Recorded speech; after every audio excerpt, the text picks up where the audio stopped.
primeira entrevistada de hoje, que é a professora Andréa Moassab. Acertei?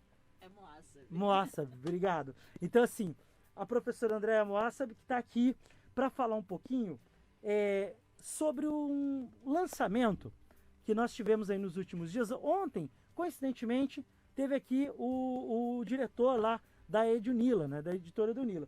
E a professora Andréa veio aqui para falar sobre um livro, que é uma coletânea, né, de textos, chamado Por um Ensino Insurgente de Arquitetura e Urbanismo. Então, a gente abriu esse espaço, a gente quer sempre divulgar os trabalhos interessantes que estão circulando na nossa cidade. E eu quero começar, professora, perguntando o que é o tal do ensino insurgente, como ele pode ser aplicado na Escola de Arquitetura e Urbanismo. E começa dizendo que aqui em Foz nós temos ao menos 3 escolas de arquitetura e urbanismo, então esse é um tema de muita importância aí para a nossa cidade. Boa tarde, seja bem-vinda ao Foz na Band. Boa tarde, Luiz Henrique, outros companheiros, boa tarde os ouvintes da Band FM. Muito obrigada pelo espaço para a gente poder fazer esse bate-papo. É muito importante, né, a gente reforçar, além de tudo, que o livro é gratuito, né, está disponível para download na página da Edunila, que é a editora da Unila. Outros números, né, da editora, como vocês conversaram ontem com o Mário Torres. Esse é um livro muito importante na área de arquitetura, na medida em que a gente pensa o que é o ensino de arquitetura, né? E quais são os profissionais e as profissionais importantes para a gente formar, que vão trilhar o rumo da profissão aí no futuro. Eu queria dizer que o livro da Unila, ele nasce junto com o curso de Arquitetura e Urbanismo da Unila. E veja bem, como você mesmo disse, né? São outros 3 cursos aqui, mas também tem curso em Cidade Este. Né? Então, para nós era muito importante, e acho que todo curso deve se fazer essa pergunta, qual é o perfil do nosso curso? A que ele deve responder? Né? E para nós, com 4 cursos na mesma região, o que diferencia? Né? O que nós somos diferente das outras universidades, dos outros cursos aqui na cidade? O que nós somos a partir de uma universidade pública? Isso é muito importante da gente se perguntar. A gente tem perfis diferentes, mas demandas diferentes também para atender. E, sobretudo, a partir da universidade pública, questionar o próprio mercado, né? Na medida em que o mercado privado da atuação profissional não é a única opção de trabalho do egresso de um curso de arquitetura e urbanismo, mas ela é hegemonicamente o que pauta o ensino na área. O não é currículo mesmo? É pautado, né? É pautado para respostas do mercado. Quando é importante não só a gente responder a outras demandas da sociedade, sobretudo quando a gente está na universidade pública, mas também para a gente questionar o próprio mercado, na medida em que não naturalizamos essas próprias demandas e, tensionando esse mercado, a gente faz inovação. Então, toda vez que a gente não aceita naturalmente determinadas coisas, a gente está se propondo a inovar. Então, este também é um papel importante da universidade pública e é um papel importante do ensino. Claro que é um ensino vinculado com a pesquisa e com a extensão, a tríade que compõe a universidade, né, sobretudo a universidade pública no Brasil, e que deve ser atendida na sua plenitude. Né? Então, é um livro que parte dessas demandas. E mais, o que é a Unila, né, enquanto missão de universidade? E aí, dentro de uma universidade tão singular como a Unila, que abraça e acolhe o conhecimento como uma forma de integração solidária com os povos da América Latina, o que significa um curso de arquitetura nesta universidade tão singular? Né? Então, a gente se fez essas perguntas quando estava implantando o curso na Unila. Né? Eu fui a primeira professora a chegar no curso e, portanto, me coloquei essa pergunta e como que a gente vai responder isso. E o livro vai registrar o nosso processo de implantação de curso na Unila, né? Todo o processo que a gente passou para responder a essas perguntas, em primeiro lugar. Muito bom. Antes do Kaká fazer uma pergunta ali, eu quero só lembrar para quem está ouvindo a gente que nós somos o EFOS na Band, essa é a 100,5, a Band FM, 30 graus aqui em Foz do Iguaçu, 1h11 minutos. Então, para quem está chegando agora, seja bem-vindo. A gente estamos entrevistando a professora Andréa Moassab, né, da arquiteta, professora da Universidade Federal da Integração Latino-Americana, a nossa Unila, e estamos aqui batendo um papo eu e o Kaká e o JP com a professora. Vai lá, Kaká. Eu adoro você falar a nossa Unila, né? Eu também penso dessa forma, é a nossa Unila, mas tem muita gente que ainda não abraçou a universidade, não né? entendeu, né? Como ela deveria ser abraçada, né? E eu acho impressionante a qualidade do currículo dos professores que estão na Unila, inclusive André, que tá aqui, tem um currículo invejável, né? André, como é que foi o processo de organização do livro, assim? Olha, o processo de organização do livro se confunde com o processo de organização do próprio curso, né?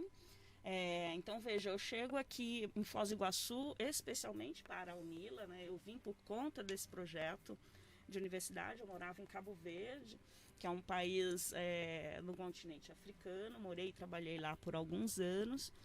E lá eu tive também uma missão de implantar um centro de pesquisa sobre planejamento urbano, né? E algumas questões começaram lá naquela ocasião, né? O que é implantar um centro de pesquisa num país africano? E o primeiro desafio então vamos comprar os livros. Mas quais são os livros? E aí a gente percebe que os livros debatem muito pouco as cidades africanas, né, os países africanos de um modo geral, a arquitetura africana, especialmente em língua portuguesa. E quando debate, a maior parte deles tem uma visão eurocêntrica. E o que significa isso? Que está reproduzindo uma teoria, um pensamento feito na Europa, nos Estados Unidos, e simplesmente usando a África como estudo de caso. E aí não é isso que a gente quer. Quando a gente se integra numa região, a gente tem que pensar a partir daquela região. Então, eu cheguei aqui na Unila já com essa perspectiva, né, compreendendo a necessidade da gente fazer pesquisa, produzir conhecimento a partir do lugar que a gente se insere, e isso significa, inclusive, um giro epistemológico, né? Não é reproduzir essas teorias, mas é formular teorias que vão responder a perguntas feitas a partir desta realidade. E na própria diretrizes nacionais, né, para os cursos de arquitetura e urbanismo, está previsto, né, o curso, a profissão tem uma característica generalista, mas ele também deve se adaptar às regiões onde se insere. E, lamentavelmente, muitos cursos fazem corte e cola dos seus currículos e se colocam um pouco essa pergunta, né? Então, na medida em que a gente se colocou essa pergunta durante o processo de implantação, e quando a gente entendeu um perfil de curso que a gente queria, sobretudo um profissional apto a formular políticas públicas, né? Formular políticas públicas de habitação, que é muito forte na nossa área, políticas como o planejamento urbano, como o plano de diretores, né? Os planos de preservação de patrimônio de centros históricos, né? E a gente tem que, a maior parte dos cursos nem fala sobre isso, né? Então a gente entendeu que o próprio poder público era uma oportunidade, uma demanda de trabalho para este egresso. Outro campo crescente da atuação profissional, mas desvalorizado por muitas das escolas, é o campo comunitário. No Brasil, em 2008, foi aprovada uma lei, a Lei da Assistência Técnica Gratuita, e que existe um fundo nacional para essa lei e que o fundo não é acionado. Muitos municípios, primeiro, não têm arquitetos, sequer residentes, muito menos trabalhando nas prefeituras, né? E eles não acionam.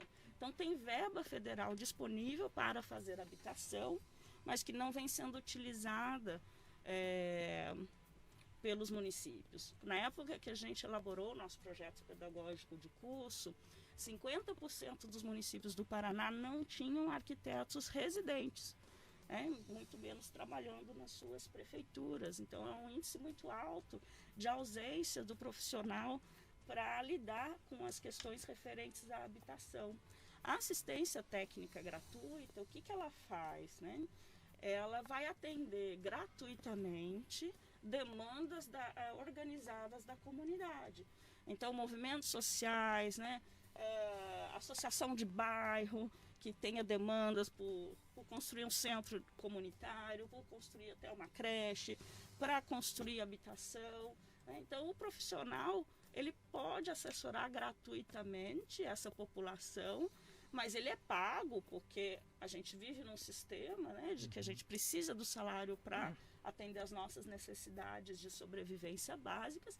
Então, o arquiteto é pago pelo poder público a partir do uso desse fundo. Mas isso precisa que as prefeituras saibam utilizar o fundo, saibam, inclusive, pedir o fundo. Né? E aí, acho que aí é um campo de trabalho que a gente entendeu como importante, não só para o Brasil, para o Paraná, mas também para os outros países da América Latina. Um arquiteto e uma arquiteta que saibam operar verbas do poder público e mais, que saibam formular demandas, propor projeto de lei. A lei da assistência técnica gratuita ficou em debate por 10 anos. Né? Ela emergiu muito forte a partir dos próprios escritórios modelos nas escolas de arquitetura. E aí, junto com os movimentos sociais, fez pressão no Congresso Nacional para que a gente conseguisse aprovar essa lei. Então, existe um papel do arquiteto também em pensar a sociedade, formular leis que garantam, então, um retorno para essa mesma sociedade. E o entendimento que a arquitetura e o urbanismo é uma ciência social, é uma ciência que discute também, né, o papel da cidade, o papel da urbanidade. Isso é muito importante. O que a gente percebe é que as pessoas, e até o poder público se esqueceu, que esse investimento na contratação de arquitetos e urbanistas vai se reverter numa melhoria da qualidade de vida da cidade, do saneamento da cidade, da forma como as pessoas utilizam, né, e vivem a cidade. Então, professora, eu quero desde já agradecer, dizer para as pessoas que estão nos ouvindo que podem baixar o livro por um ensino insurgente de arquitetura e urbanismo, né, que lá no site da editora da Unila.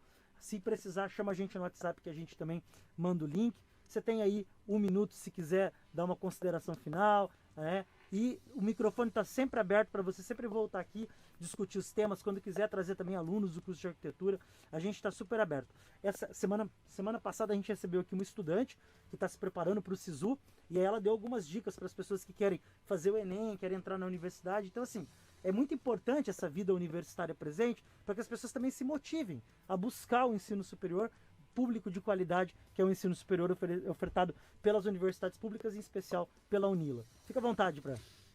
Vocês estão agora falando sobre transporte, né? Quando eu cheguei. Então, assim, o direito à cidade, ele envolve também a mobilidade urbana. Então, o arquiteto e o urbanismo tem o que falar e o que colaborar na construção das políticas de transporte da cidade, das políticas de acessibilidade, do saneamento, de toda a infraestrutura urbana. Então, acho que assim, é uma colaboração ainda muito pouco explorada e utilizada. A sociedade compreende mal o papel do arquiteto e do urbanismo, acha que é um profissional apenas para atender as pessoas mais ricas, né? O que, em parte, a própria profissão colaborou para cunhar este estigma. Sim. Então, nesse sentido, o nosso livro ele é insurgente, porque ele vai tensionar e problematizar, inclusive, essa ideia equivocada do papel do arquiteto e do urbanismo e do urbanista. Eu queria dizer que vocês também comentaram aqui que muitas vezes a Unila é pouco valorizada na cidade, né?